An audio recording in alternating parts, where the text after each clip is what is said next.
any which way you put it, it's an extremely difficult, demeaning, and it robs you of your life's energy. And this is where women become depressed. They become, it's almost debilitating. It takes away, it takes away the energy from your life. And you feel as if you're a walking dead. I felt as if I was a walking dead. Like I'm living, I'm going through the paces, but am I really in the moment of my life? Am I really experiencing the joy of summer, of spring, seeing the trees come alive? No, I was just putting one foot in front of the other and going through life's paces. Personally, I was in complete denial that it was happening.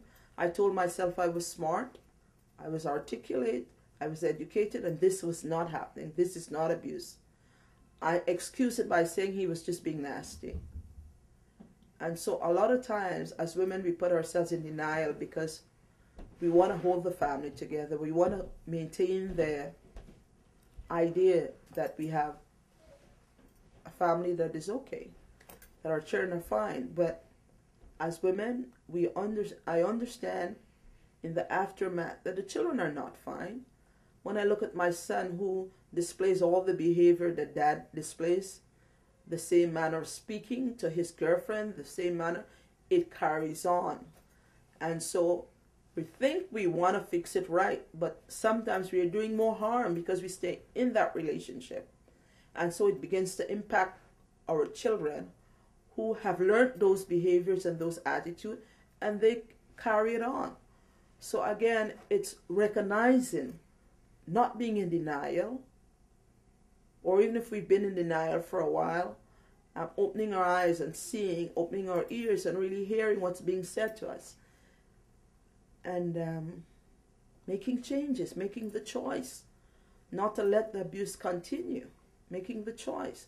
So it comes back again to the self and valuing yourself and knowing that you are more than the nasty word, the slap and what have you, the insults, you know, the physical abuse, the mental and emotional abuse, verbal abuse, the financial deprivation, you know, the taking away, the put downs and what have you.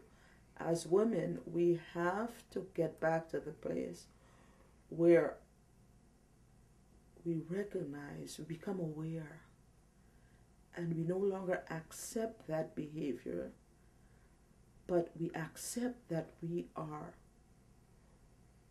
valuable, that we are important, that we are special and unique, that we all the things that are positive, and reject the negative images, reject the negative externally designed image that someone has designed for us, but that we accept the positively designed self-portrait.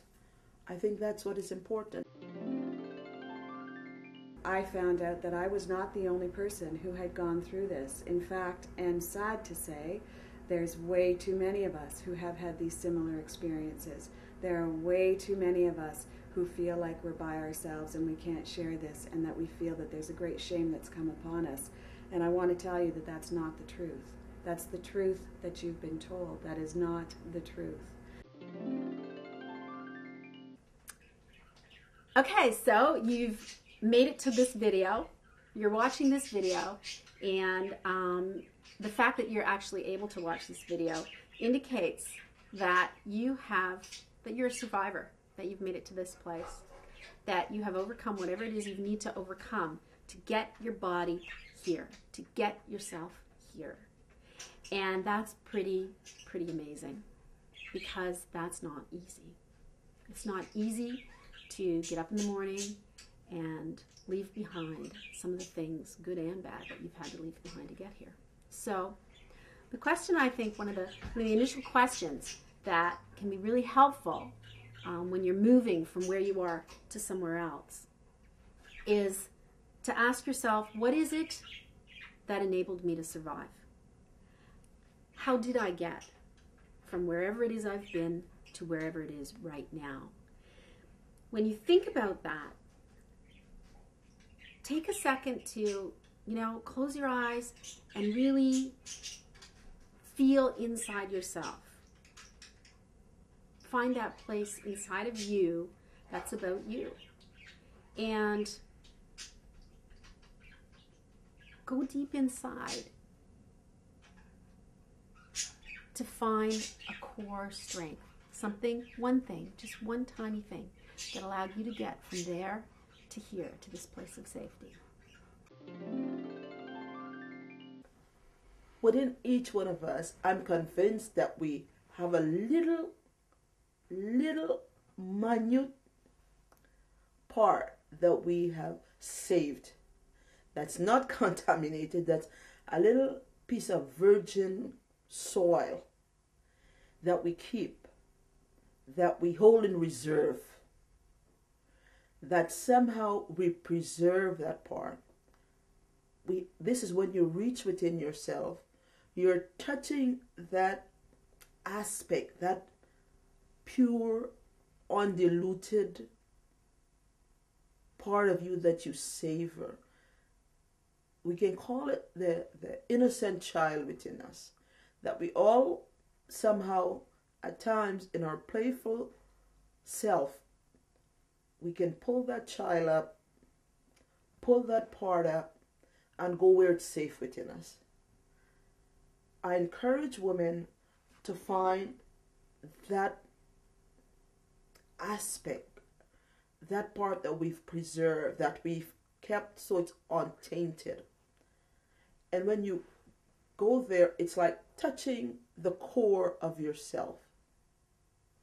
And somehow, when we touch that, we reawaken.